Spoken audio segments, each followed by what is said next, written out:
Thanks for tuning in to the Better Business Podcast, where down-to-earth entrepreneurs like you and me get to share what it's like running their own business. If you'd like to get involved, listen in at the end of this episode to find out how. So let's hear from today's guest. Hello and welcome to the Better Business Podcast, where I talk to business owners about the highs and lows, the pitfalls and successes, the agony and ecstasy of running a business. My name's Justin Challoner, and today I've got Jamie Rose Rigby to talk to, who's a content creator and runs a travel business while also being mum to two girls. And we're going to be finding out all about what she does and how she runs her business. So hi, Jamie Rose, how are you and how's your week been so far? Hi, Justin. Thanks for having me on.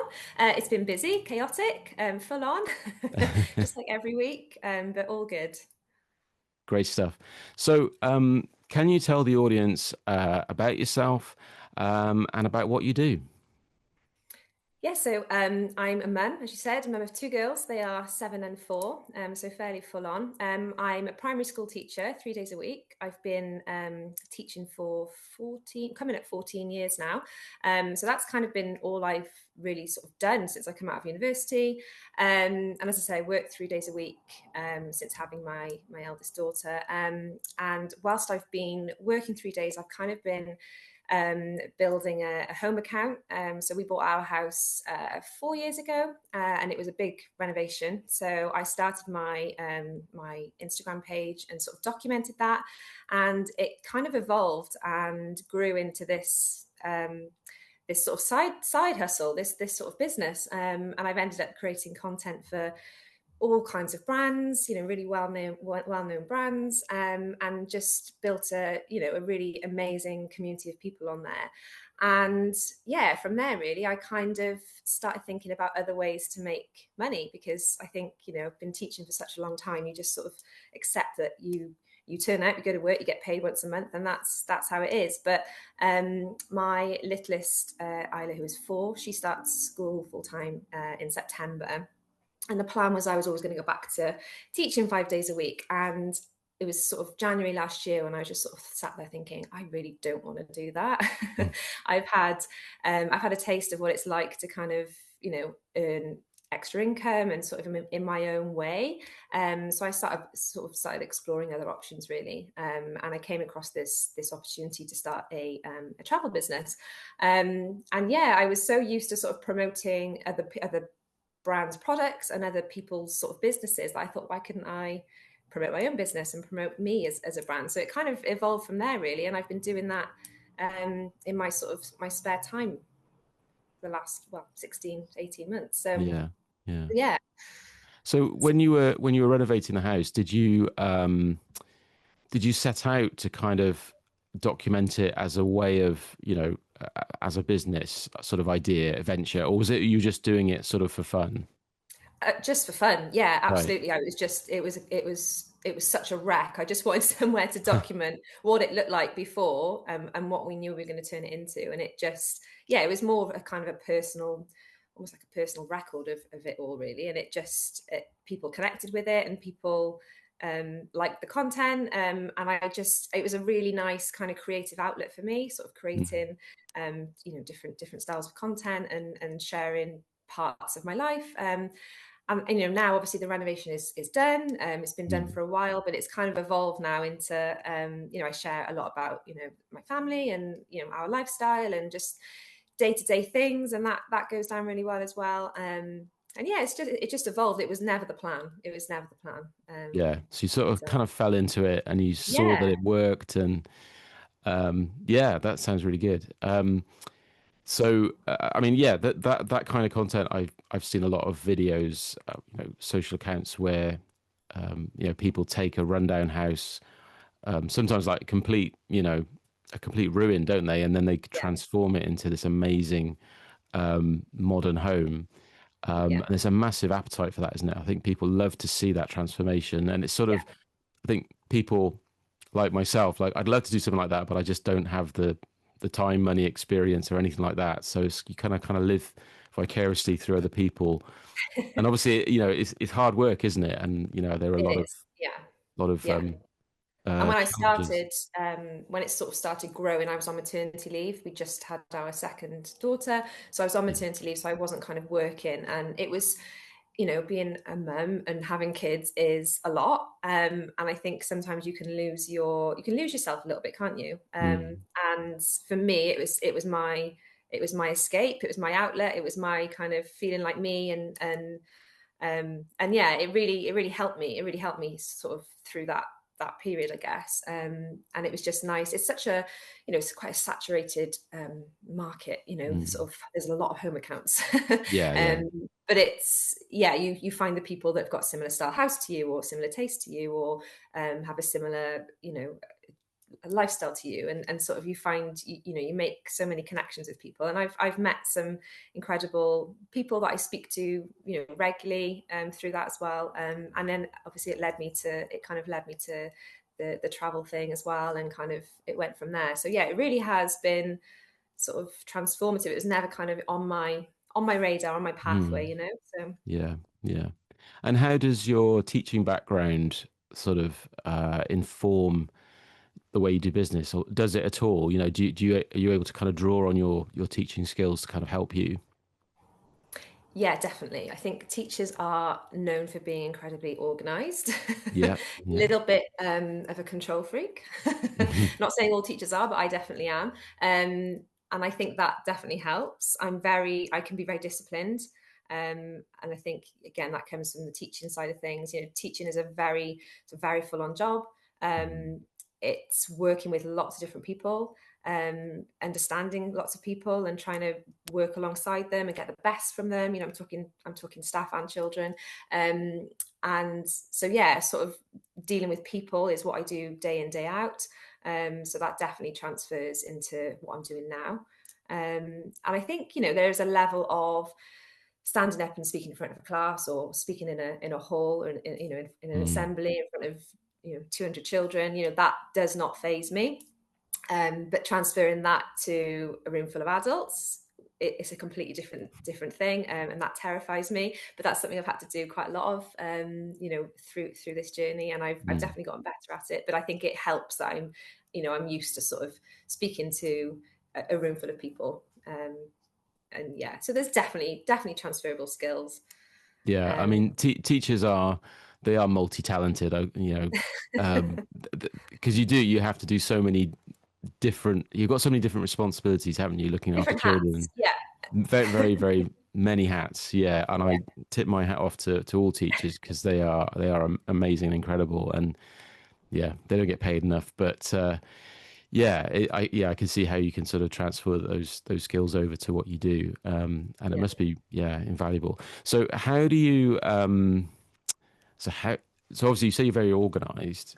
Hmm. How do you manage being a mum and your sort of your ventures? How do you do that, and how do you stay sane? Or I do get asked that a lot. yeah, yeah, I'm How sure. do you Yeah. do it all? How do you fit it all in? Um, Honestly, I'm one of those people that can't sit still, so that helps. Mm. I'm not somebody you would find sort of sat in the evening just watching TV, or just chilling out. I actually find it really difficult to relax, so I Oh think yeah. that helps. So I'm always using my pockets of time, and I do sort of time block. I know the days I'm in work, I can't do anything when I'm in work other than be in work. Mm. So I will time block, an hour or two in the evenings once the children are in bed, or on my days off. My little one is still in nursery, so she's only half days. So I'm with her in the afternoons. But that morning, that sort of 2.5 hours of precious time where there's nobody about, I utilize that basically. And I'm get back from the school run, and I'm head down, and I'm my to-do lists are very organized. They Mm. prioritize the things that need doing, first, and things that can wait until the children are in bed. Or if it's content creation, for example, I've got to make sure I'm doing it in the day, because I need Yeah. daylight. Mm. And I need people to not be around, because obviously that makes for difficult filming.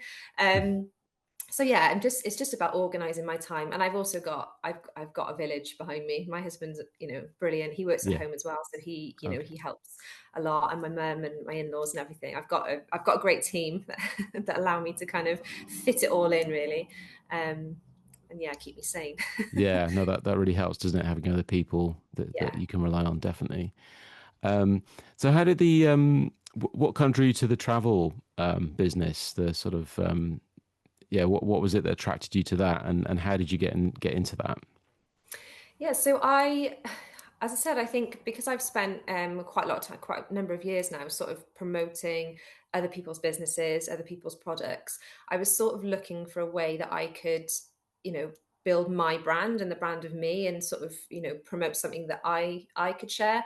And somebody that I know introduced me to this opportunity, a travel business where essentially I'm a travel agent, so I book travel for people and earn commissions. But I'm also partnered with a network marketing company where I help other people to get into the business and build their own businesses. And that really appealed to me because sort of my teaching and my senior leadership role that I have in school. It's a lot about sort of coaching and mentoring people, and that really appealed to me. Mm, And I also like the idea of sort of travel as a product, because everybody goes on holiday. mm, It doesn't discriminate from anybody, it's something that everybody does. And it didn't feel like it would be a hard sell. I like a holiday. We're lucky enough to be able to go on at least one a year.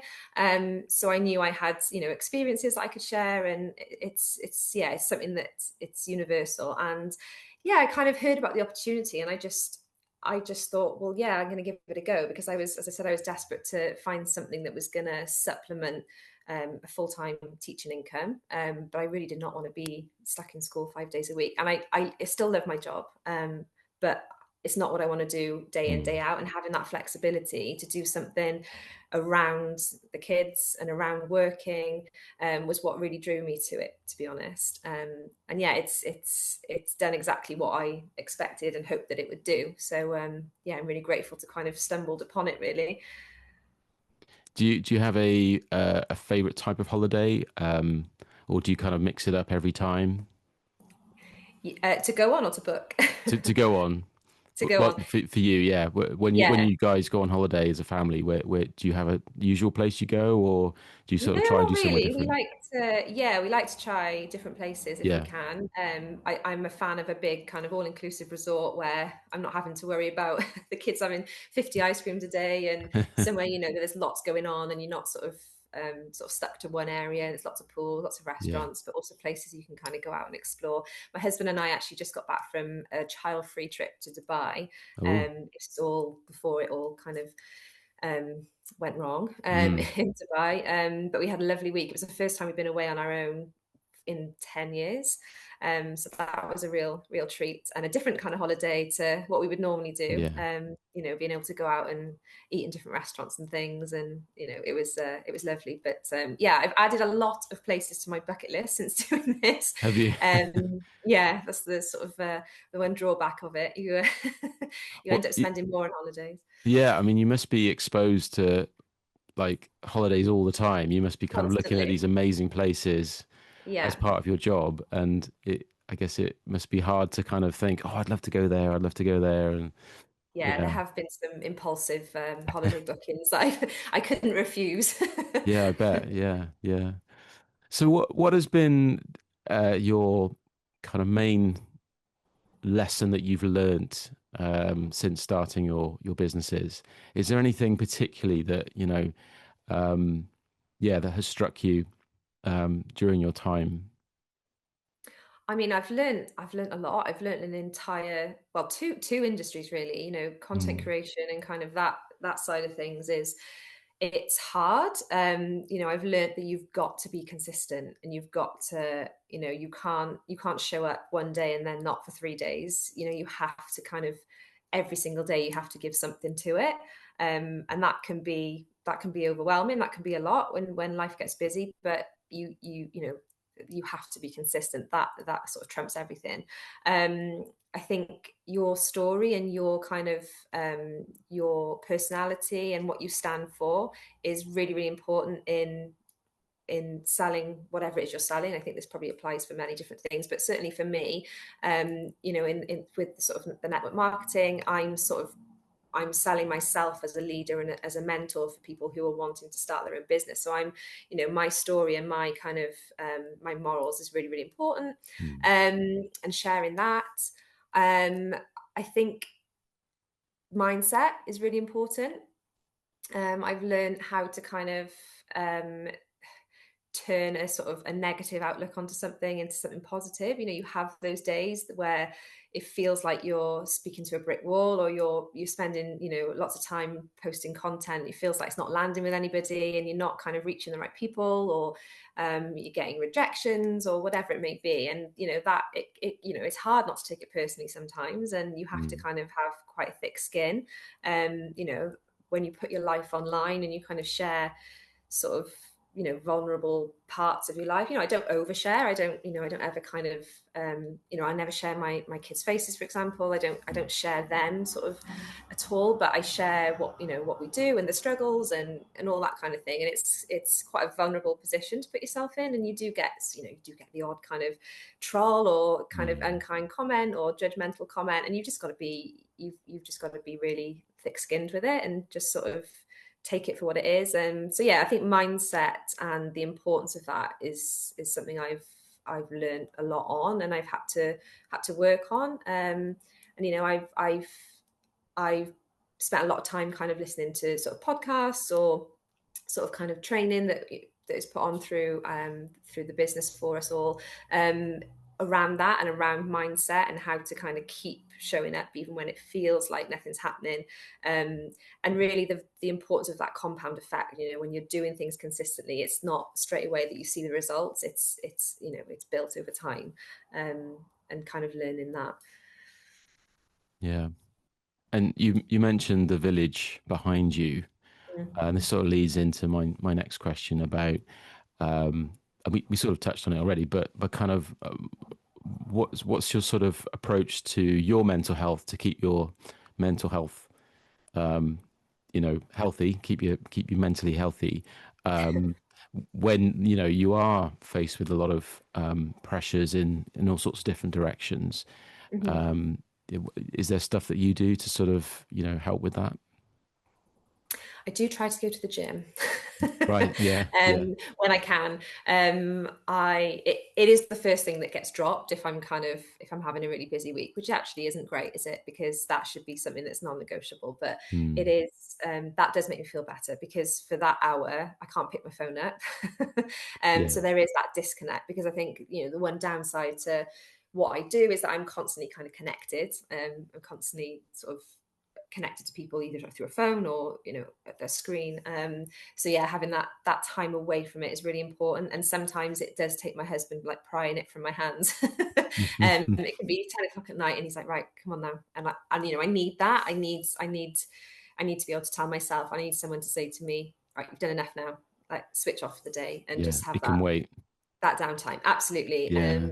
And it is that constant, you're always on, you're always kind of, it's not like going into an office, doing your job and going home. It's your job is at home. So it's part of everything. So I have to be really conscious about, particularly when the girls are around and I'm with them, I'm really conscious of not having my phone in my hand and being present with them and, juggling that. So it is just kind of those pockets when they're watching TV or they're playing out in the garden for 10 minutes. I'll just reply to a few messages. It's just being really aware, I think, of what you're spending your time on and being present and not being so wrapped up in it that you forget what's going on around you.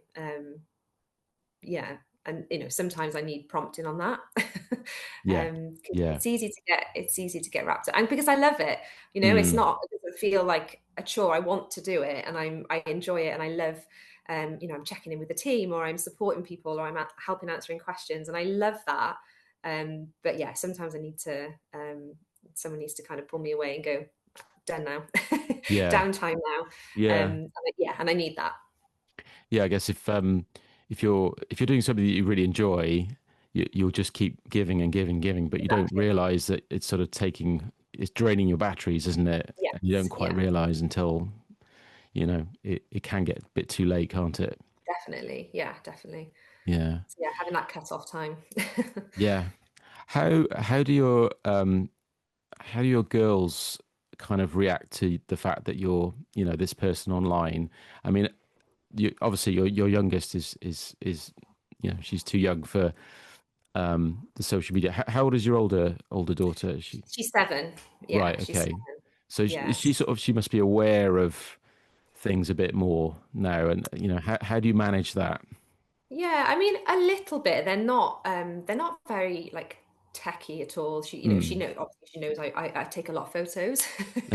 So sometimes she'll say, "Mummy, why are you filming yourself emptying the dishwasher?" Which is a Yeah. valid question from a 7-year-old. So I have, to explain to her that, oh, Mummy makes videos for different companies, and I can sell their products. And I've sort of explained a little bit to her, and she's like, "Oh, okay."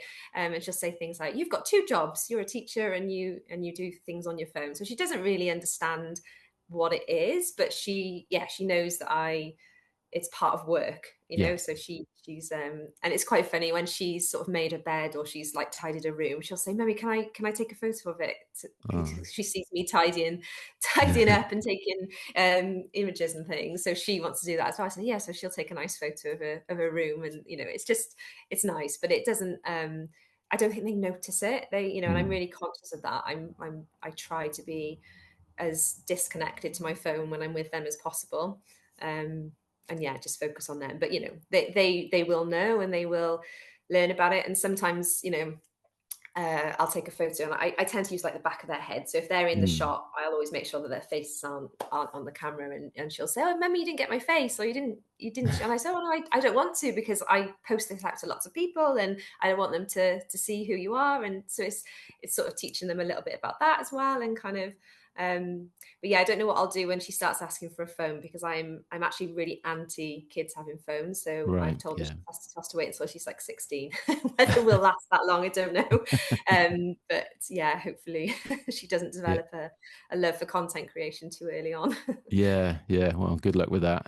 Yeah, I It's know, gonna I be know, tough, but I know. yeah, no, you're right. It's good to try and keep it at bay as long as possible, Yeah, really, isn't it? I don't want her to be in this world, which sounds stupid because I'm in it, but yeah, not until she's an adult anyway. Yeah, definitely. Yeah. Given the kind of global situation at the moment, at the time of recording, things a little bit up in the air. Is Mhm. that affecting the travel industry at all? And how are you sort of approaching that?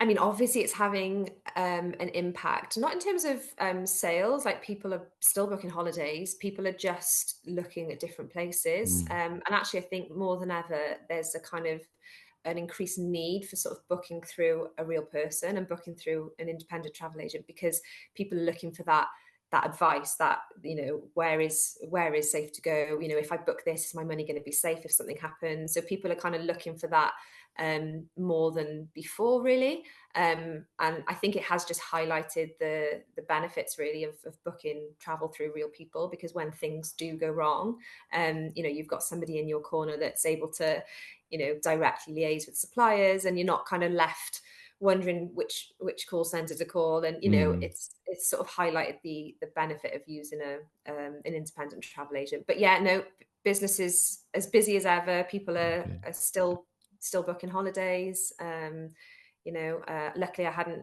didn't have any kind of clients in Dubai at the time. When things were all happening, we got back literally the week before, Mm. so we were lucky there. But yeah, I think it's just made people sort of realize how important it is to have that personal interaction when it comes to booking holidays and things. And um, so yeah, no, Yeah. it's business as usual. Is Have you noticed any trends in terms of people booking holidays? Has anything, obviously, with the stuff going on in the Middle East, then I guess, yeah, like you say, people are looking elsewhere. But are Yeah, there any kind of new trends in terms of people booking holidays? I think people are more conscious of how they're booking their holidays, in terms of package holidays, for example, and sort of booking those, as opposed to trying to sort of separate them, just for that added protection that if your flights are cancelled, your hotel is still, you're still going to get your money back for that. Mm. Whereas obviously when you book separately, that's more tricky, it's more difficult. In terms of places, I think people are just looking more Europe. Summer holidays, I'm thinking of, recent ones I've booked, lots of Greece, Mm. lots of Spain, just sort of those short haul flights to places closer to home, I guess. Yeah, and I think there has actually been quite a lot of sort of France, Disney, that kind of thing, where Mm. people are looking to avoid flying altogether, I guess. Cruises that can go from Southampton, or people are trying to take that bit out, because I think there's been so much in the media, hasn't there, about the fuel shortages Yeah. and all that, and yeah, so there's a little bit of wariness around booking flights and things like that. But again, I think that's why people are coming to, or going to independent travel agents, or seeking that kind of personal advice really with it, rather than just sort of booking online. Yeah, I think having someone that you can, like a real human person you can Yeah, talk to, makes yeah, a huge difference. Because yeah, there's nothing worse when things go wrong on holiday, are there? You just, if your flight's delayed, or the booking's gone wrong, it's just horrible, isn't it? yeah, Because you're trying to just relax, trying to have a nice time, and then exactly. you've got to Yeah, deal with all this stuff. And exactly. And um, yeah, it's a full service. It's not just booking the holiday. It's like mm, full until you get back from your holiday. It's sort of being there to answer questions, or if people have got questions while they're away, even they'll always kind of get in contact, and I can go directly to the people that have the answers, and sort of deliver that to them. So it's opened my eyes really, because I'm someone who's always just booked holidays online, because mm, I like to do the research myself and sort of find all the best deals. So I think I'm one of those people that probably would never book through an independent travel agent, but that's why I am the perfect the perfect independent travel agent. So yeah, I've kind of got two groups of ideal customers really. The first is sort of travel clients, so people who want to book a holiday, but they don't have the time, they don't have the energy to go trawling through all the different places that you can find holidays, and doing all the reading through all the reviews, and they want to outsource that, mm, and hand that over to somebody. But there are also people who would never do that, because they like to do their own research, and they like to do all that themselves. And those are the sorts of people who I would be talking to about this business, and sort of saying, you can be doing this, and you can mm, be earning back the commission that you're otherwise giving away to these big booking sites and things, because the commission for holidays is already built in. It's already part of that holiday price. So when you yeah, book online, it just goes back to the companies online. But if you do it as an independent travel agent, obviously it comes to you. So the people who are booking lots of holidays anyway, or who are the kind of the go-to for their friends and family, for finding their best deals, or booking holidays for them, they're doing the job already, they're just not getting paid for it. And those are the sorts of people that I would be speaking to around starting this business. But as well as that, it's people who mums particularly, who are trying to juggle having a career and children, and working out a way of bringing in income that isn't going to take away from their time with their children.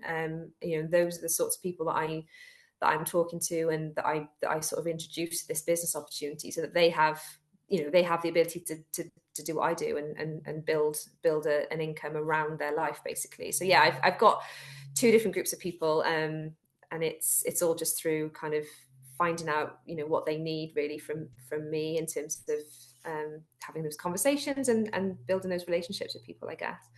yeah. I can understand why there are some people who really enjoy doing all that planning Yeah, and research. Personally, it's not for me. yeah, I really just, I find it a bit stressful actually, but also I yeah, don't know, it just doesn't appeal to me. But obviously, I love holidays, I love going away, but all the yeah. kind of planning and organizing and stuff, I'd rather, yeah, someone else do it. So So you are my ideal travel client. yeah, yeah, yeah. The idea of doing it for other people does not appeal Yeah, to me, because no, yeah, it's not really something that kind of gets me excited. But I can understand, I can see why some people would love yeah, to do that, and it must be, yeah, it's almost like um you're kind of, yeah, they're kind of booking these holidays, and sort of going on holiday vicariously through their clients maybe, Yes, just yeah. I mean, people in, will sit and look for holidays they're not even planning on going on just because they enjoy yes, it. There are those yeah, types of people out there.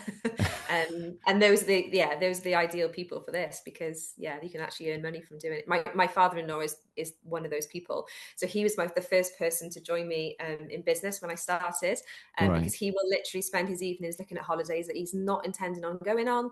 He just loves it that much. yeah, Yeah, he was actually my first booking. I booked him a cruise that he was going to book anyway, and I said, "Oh, look, I'm starting this business. Let me do it for you."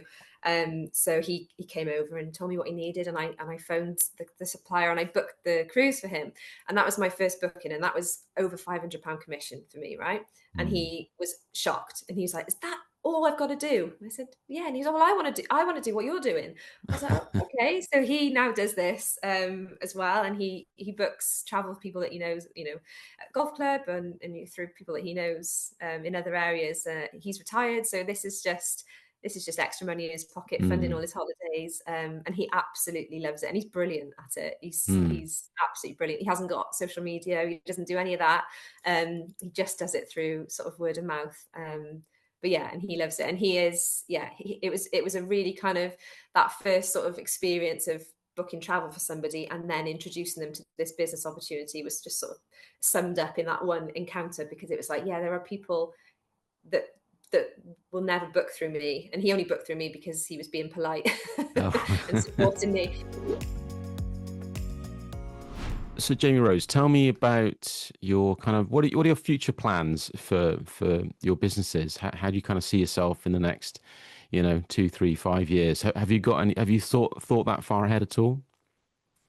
I have big goals for the business. How achievable they are, time will tell. But I have big dreams. I guess 5 years time, I would like to be sat here with the choice to give up teaching if I want to, and be able to sort of justify that financially. Mm, I'm not saying I do want that, because as I say, I still love my job. mm, So I think, yeah, but being able to have that option, and that choice there to leave it and just do this full time and completely work around life, and be my own boss fully, that would be the dream, I think.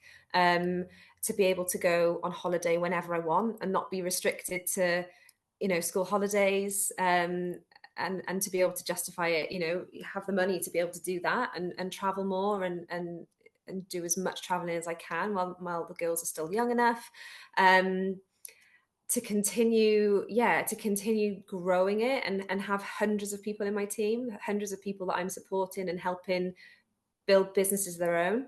Um, and to still love it and still enjoy mm. it. I think that's the most important thing. The minute it feels like work, it's kind of, that's the hard thing, isn't it? You've got to enjoy what you're doing. um Yeah, and as I said, I enjoy teaching, but I think for me it's the flexibility, and it's living a life that isn't dictated to me by somebody else. I want to do yeah, what I want when I want, basically, yeah, and be able to make as many memories and create experiences and things for the girls as I possibly can. yeah. That's um definitely that's definitely the upside of running your own business, isn't it? The yeah, freedom that comes with yeah. that you can pick and choose things, and And I've never had that ever in my yeah, working life. So, having a taste of it even now. And I think when my littlest obviously starts full-time school now in September, I will have 2 full days, which are my own to do mm, this with. And that will be another step for me towards that. Um, so yeah, if I could even reduce my days at school even further, or leave it behind altogether, I definitely don't want to be teaching when I'm 67 or whatever retirement age is now. I don't want yeah, that. So if I can retire myself from teaching by 45, then I'll be happy with that. And yeah, I've got big sort of ambition for this. There's people that have been doing this, and people in the industry that have been in this for sort of 6-7 years, and that they're earning six figures. There's there's millionaires. This industry is so underestimated in terms of its scale and its power. I think other than real estate, it's kind of the biggest industry in terms of, you know, the income it's bringing in, and you know, just creating millionaires. You know, and Mm. you know, I'm not naive enough to think that that could be me, but why not? Mm. Yeah, Why not? absolutely. If other people can do it, then I feel like I can. So yeah, I will continue to give it my all, and give as much as I can to it as I can, without, as we were saying earlier, without kind of losing the rest of it, and without kind of losing my sanity, or losing Mm. being present with the girls. But I think the beauty of network marketing as an industry, and the pull to that for so many people, is that it is so flexible. Mm. And it's, you know, it can be done on your phone. It can be done wherever you are in the world. You're not tied to an office with it. You know, it works as long as you do, and you can do that from wherever. And that to me is really, really attractive, and powerful. Yeah, yeah. Well, I wish you all the best for the coming years, and I hope you you know, realize those dreams. It sounds very exciting. Thank Um, you. but yeah, unfortunately, we've come to the end of our time, and it's been really interesting talking to you, Jamie Rose. I've really enjoyed listening to your excitement, your passion for what you do, and I'm sure the listeners will, or the audience will feel the same.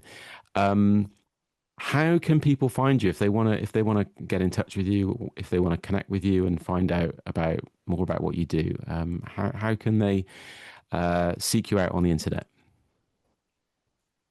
So Instagram is my chosen platform. Yeah, So for my home account, my home renovations, it's rigby.residence. And for my travel business, so if you were looking to book a holiday, or if you were looking to find out more about the business opportunity, it's rigby.travel. And you can just drop me a DM, and connect with me on there. fantastic. Well, we'll put the links in the description as well. But yeah, I would encourage anyone that's interested to make contact. So thank you very much for your time today, Jamie Rose. It's been great to talk to you. I wish you all the best with your business, and yeah, thank you very much. Goodbye. Thanks, Justin. Bye. You've been listening to the Better Business Podcast, brought to you by Farsight Films and Utility Warehouse. Farsight Films creates memorable video content for your business that helps you stand out and get noticed. Get in touch now to find out how Farsight can help boost your video marketing strategy today. Utility Warehouse is an award-winning provider of comprehensive utility services that bundles all your utilities into one, helping you to save money. Get in touch for a no-obligation 15-minute consultation that could bring you significant annual savings. Check out the QR codes on screen or click the links in the description to find out more. My name's Justin Challoner, and today's guest has been Uta Thomas from Uta Thomas Coaching. Thanks for listening. Don't forget to like, subscribe, and leave a comment. All the best, and keep building a better business.